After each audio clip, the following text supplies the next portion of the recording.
Ibinahagi ni Philippine Muay Thai team coach Precious Delarmino ang kahalagahan sa pagsali ng kanilang youth athletes sa international competitions gaya ng katatapos lang na IFMA World Youth Championships sa Bangkok, Thailand. Yan ang ulat ni Paulo Salamatin. Hindi nasayang ang humigit kumulang 2 linggong pagsasanay ng Philippine Muay Thai team sa kanilang Thailand training camp bago sabakan ng katatapos lang na International Federation of Muay Thai Association's Youth World Championships noong 12 hanggang 19 ng Setyembre sa Bangkok, Thailand. Sa kabila ng halos 2,000 partisipante sa nasabing kompetisyon, 7 gintong medalya ang nahakot ng National Juniors team sa Waiku Forms at Mai Muay Forms category, habang 4 na bronze medals naman ang nakopo ng koponan sa combat event.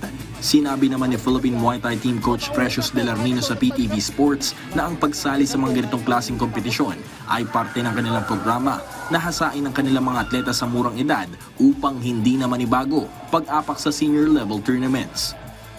Unlike before po kasi, nung time namin na walang youth, direct kami na first time namin, World Championship. Oh my gosh, ganito pala yung labanan. Preparation din talaga namin to, yung mga youth namin na para sa mga pagdating ng senior.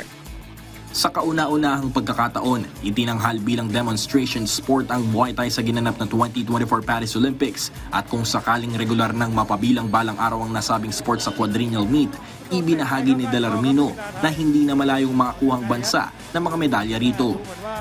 Kasi sa totoo lang po, halos lahat ng mga maglalaro sa Olympics nandito po sa World Championships. So kung nagme-medal kami dito, for sure po magme-medal po kami sa Olympics. Paulo Salamatin para sa Pambansang TV sa Bagong Pilipinas.